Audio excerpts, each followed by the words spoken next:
Hey everyone, welcome to D2 Global News. In this crazy world of international politics, where pretty much anything can happen, except for politicians actually keeping their promises, Russia's President Vladimir Putin, known for his love of redefining national borders, just agreed to stop attacking Ukraine's energy infrastructure for 30 days. I mean, talk about a plot twist. And the mastermind behind this unexpected turn of events? None other than the negotiation guru himself, Donald Trump, with a little help from China's President Xi Jinping. It kind of feels like a political version of the Twilight Zone, doesn't it? But before we all start daydreaming about a world where the Russian bear and the American eagle are holding hands and singing Kumbaya, let's take a moment to seriously think this over. Is this truly a historic turning point, or is it just another calculated move in this highly complex geopolitical chess game? Let's dive into it and find out. But hey, before we get started, make sure to hit like, share, and subscribe to help us out. Now, let's get into it. March 18th, 2025, might just go down in history as the day the iceberg in Russia-Ukraine relations, and maybe even Russia-West relations, started to melt just a little. After a friendly, 90-minute phone call between Putin and Trump, and trust me, the details of that call are going to be the talk of the intelligence community for years. A deal was announced. Russia would temporarily halt its attacks on Ukraine's energy systems for a month. And on top of that, a grand prisoner exchange, 175 prisoners for 175, got the green light. But here's the thing, Putin, being his usual self, didn't forget to gently remind everyone that Ukraine might use this time to reload with more Western weapons. He also made it crystal clear that, for any real peace to happen, the floodgates of military and intelligence aid to Kyiv should be shut tight. Sounds like a parent giving their kid an allowance but with a massive "don't do this, don't do that" list, right? So, what made the Russian bear suddenly get all soft and cuddly like a kitten? It's probably not because winter's over in Ukraine and cutting off electricity just isn't as effective anymore. There's likely a much more calculated political maneuver happening here. Let's break it down with three main reasons.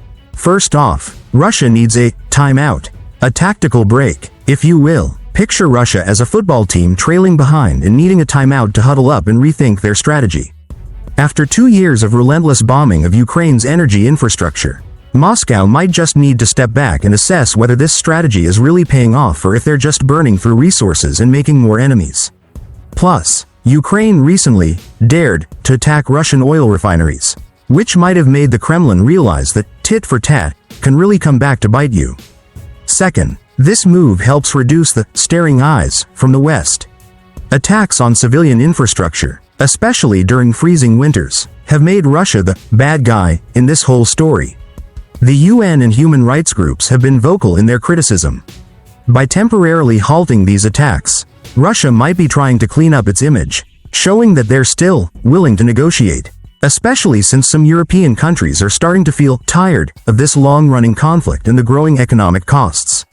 Even Germany's Chancellor Olaf Scholz and France's President Emmanuel Macron, who have both been staunch Ukraine supporters, have called for a comprehensive and immediate ceasefire.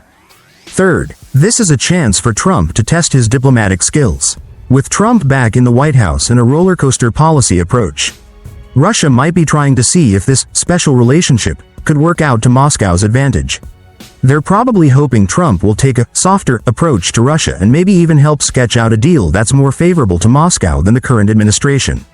Russia could be eyeing a closer romance with the US, including some sweet economic deals and a geopolitical stability their way. Fourth, this is about putting pressure on Ukraine. This move could be part of Putin's long game.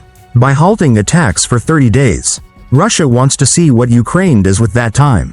Will Kyiv focus on patching up its energy system, or will it keep pulling in more Western military aid for another round of attacks? If Ukraine chooses the latter, Russia could use that as a justification to ramp up the attacks even harder. So, what does this sudden energy ceasefire mean for US politics? Politically, for Donald Trump, this could be a moment for him to proudly claim that his master negotiation skills have led to a breakthrough in the Ukraine conflict. But for the current US administration and Ukraine supporters, Russia's concession might be seen as a stunt and a sign that Trump is being too soft on Putin. Economically, This halt in attacks could give a slight boost to global energy markets. At least for the short term. But the instability is far from over. How will the US continue to funnel aid to Ukraine in this context? Will the tough sanctions on Russia be loosened or even lifted? These are the tough questions US policymakers will have to wrestle with. Something that's almost impossible in politics. Security-wise, will this 30-day break really ease tensions in the region? Or is it just another chess move from Russia to flip the board?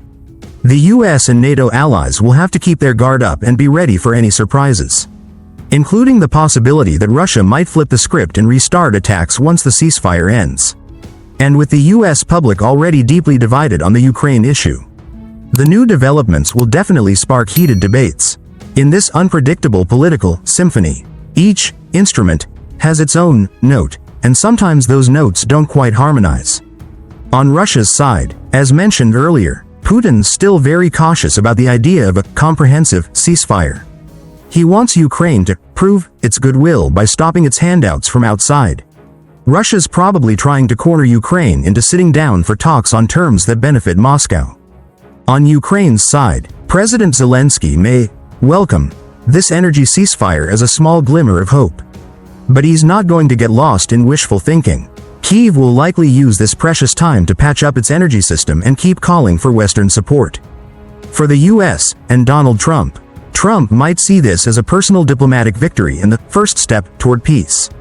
His ultimate goal, if he wins the presidency again, might be to find a more practical solution, even if it means making some painful territorial concessions from Ukraine. For Europe and NATO, European leaders will likely breathe a sigh of relief seeing Russia cooling off. But they'll remain cautious and continue pouring aid into Ukraine, maintaining unity in NATO to prepare for any surprises Russia might have up its sleeve. So, what happens after this 30-day energy ceasefire? Let's sketch out a few scenarios, though. Let's be honest, they could end up totally wrong like most political predictions. Scenario 1. Russia softens and extends the agreement.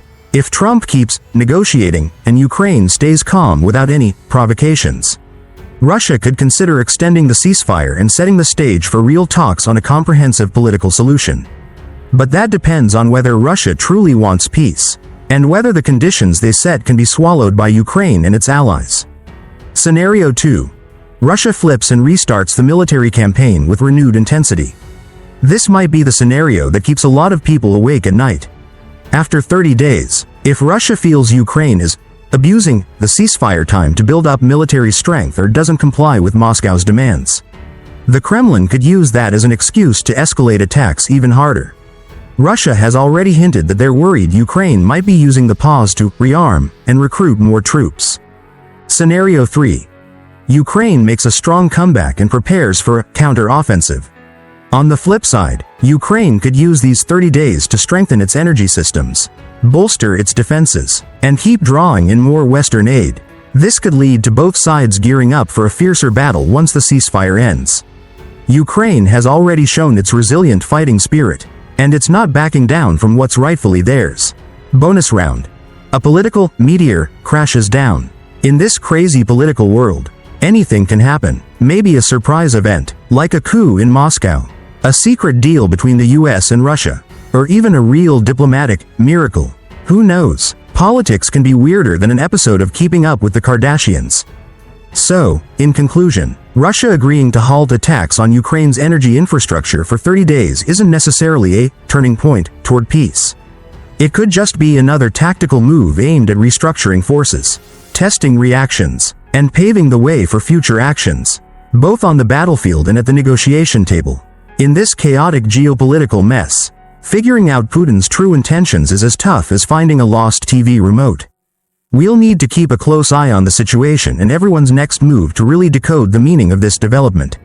Is this a true ray of hope for Ukraine, or just another trick in the long-running, unpredictable political drama? The answer, well, it might still be floating somewhere in the European skies. Thanks for watching the video. What do you think about all this? Drop your thoughts in the comments below. And don't forget to like, share, and subscribe so you don't miss out on our latest content.